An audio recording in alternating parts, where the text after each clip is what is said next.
bahwa stok kita itu dalam kondisi yang aman 23 hari, nggak perlu ada panik buying. 23 hari yang dimasukkan itu adalah di dalam tangki kita. Tapi kan produksi terus, kita produksi terus dan ada masuk terus. Tolong teman-teman media juga menyampaikan informasi yang enak lah gitu ya. Mohon bantuan tadi menghadap Bapak Presiden dipanggil untuk melaporkan perkembangan pembahasan Satgas EBTKE, energi baru terbarukan dan konversi kendaraan dari bensin ke listrik. Dan karena kemarin kami sudah melakukan rapat perdana yang dihadiri oleh 8 menteri di rapatnya di SDM, termasuk PLN, saya melaporkan tentang langkah-langkah yang harus dilakukan. Mungkin pasca hari raya ini sudah bisa action.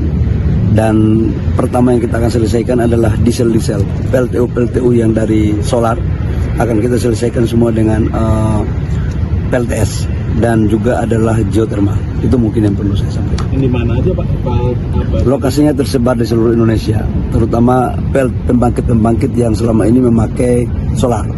Karena dalam kondisi geopolitik perang ini tidak bisa kita memastikan bahwa energi kita ini akan seperti apa dalam konteks jangka panjang. Karena itu kita mengoptimalkan seluruh potensi kita yang ada dalam negeri, energi-energi yang bisa kita konversi dari fosil untuk kita bisa lakukan seperti energi terbarukan. Ya. Eksekusinya langsung di stop apa paralel bangun dulu Pak?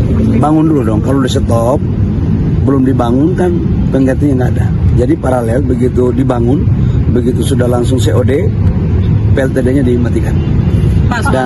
Dan saya juga akan berencana untuk merubah RUPTL karena soal stok BBM itu Pak, di beberapa daerah sudah terjadi panik buying untuk beberapa SPBU. Mungkin ada kemarin kan saya sudah ngomong di beberapa kali di media bahwa stok kita itu dalam kondisi yang aman 23 hari, nggak perlu ada panik buying. 23 hari yang dimasukkan itu adalah di dalam tangki kita.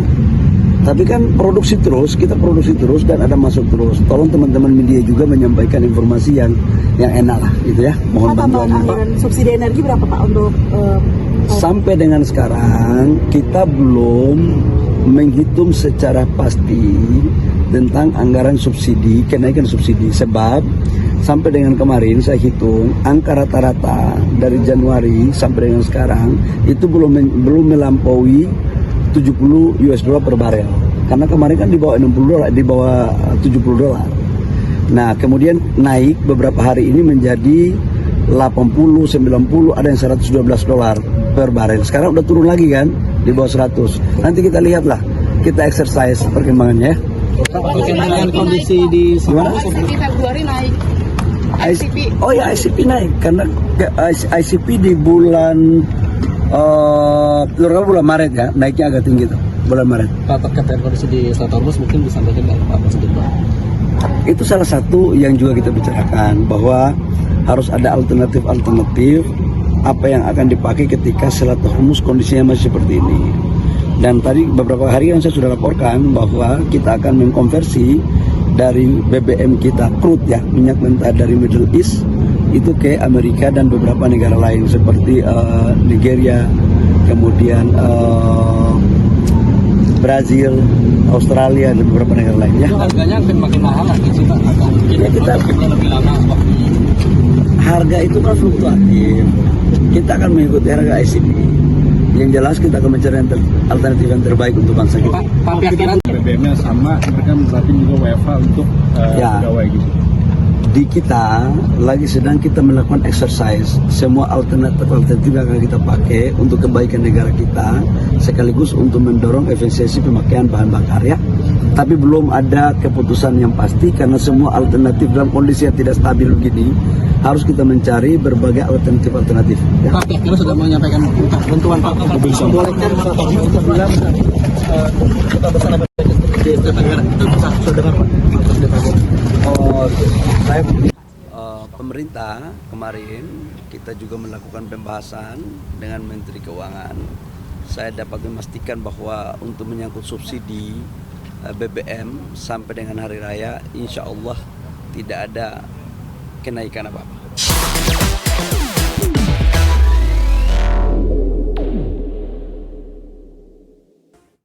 Ya, selanjutnya pemirsa, Menteri Energi dan Sumber Daya Mineral Bahlil Lahadalia memastikan subsidi bahan bakar minyak atau BBM masih aman hingga Hari Raya Idul Fitri. Meski harga minyak dunia masih berfluktuasi akibat ketegangan di Timur Tengah. Bahlil menjelaskan harga minyak mentah dunia sebelumnya sempat menembus di atas $100 Amerika per barrel. Namun saat ini kembali turun ke kisaran 80 hingga $90 per barrel. Meski demikian, pemerintah memastikan harga BBM subsidi tidak akan naik hingga Hari Raya Idul Fitri, meskipun terjadi kenaikan harga minyak mentah dunia. Selain itu, pemerintah juga terus memitigasi dampak fluktuasi harga minyak dunia terhadap anggaran negara. Salah satunya dengan mendorong pengembangan sumber energi alternatif selain energi fosil. Bahlil menghimbau meskipun stok BBM nasional dalam kondisi cukup, masyarakat diminta tidak melakukan pembelian BBM secara berlebihan. Pemerintah kemarin kita juga melakukan pembahasan dengan Menteri Keuangan. Saya dapat memastikan bahwa untuk menyangkut subsidi BBM sampai dengan Hari Raya, insya Allah tidak ada kenaikan apa-apa. Jadi negara hadir untuk memastikan bahwa sekalipun ada kenaikan harga minyak mentah dunia, tapi untuk subsidi tetap sama, tidak ada kenaikan harga untuk minyak subsidi. Sementara itu, anggota Dewan Energi Nasional atau DEN, Fadil Hasan menilai gejolak pasokan energi dunia saat ini sangat tergantung terhadap kestabilan kawasan Selat Hormuz dan keberlangsungan fasilitas-fasilitas energi di negara-negara Timur Tengah. Konflik Timur Tengah terus memanas yang menyebabkan pasokan energi dunia terganggu oleh kehancuran sejumlah fasilitas energi terbesar di kawasan negara Timur Tengah. Dewan Energi Nasional berharap pemerintah bergerak cepat untuk mengamankan stok dan distribusi energi khususnya bahan bakar minyak. Selain itu, pemerintah juga harus mencari sumber energi selain dari kawasan negara Teluk di tengah gangguan distribusi fasilitas minyak dunia akibat konflik panas Amerika-Iran.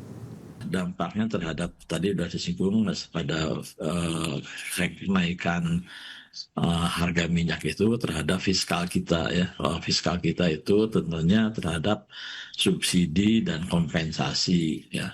Dan yang ketiga itu kenaikan harga minyak itu dampaknya juga terhadap pengaruh kurs ya. Jadi yang terakhir juga masalah ketersediaan juga saya kira dalam jangka panjang, menengah panjang itu juga perlu kita perhatikan ya terkait dengan cadangan yang kita miliki dan seterusnya. Tapi saya kira sampai sekarang ini sih cadangan setidaknya kan yang operasional yang kita miliki itu kan mampu sampai 23 hari. Kita ke informasi pertama, pemirsa. Presiden Prabowo yakin Indonesia siap menghadapi segala dampak yang ditimbulkan akibat perang di Timur Tengah. Menurutnya, dinamika geopolitik dunia saat ini dapat berdampak pada berbagai sektor, mulai dari sektor energi hingga sektor pangan. Prabowo menegaskan pemerintah dan seluruh elemen bangsa perlu memiliki kesiapan menghadapi tantangan yang mungkin muncul. Prabowo mengakui konflik yang terjadi di berbagai kawasan dunia, khususnya di Timur Tengah, berpotensi memberikan tekanan ekonomi maupun ketidakpastian global. Namun Presiden meyakini Indonesia mampu melewati berbagai tantangan global dan keluar dari krisis dalam kondisi yang lebih kuat. Kita akan mengalami kesulitan, saya tidak akan menutupi itu. Tapi kita punya kekuatan, saya kira, perkiraan saya, kita akan keluar lebih kuat. Kita akan keluar dari krisis ini dalam keadaan yang lebih kuat dan lebih makmur, lebih produktif,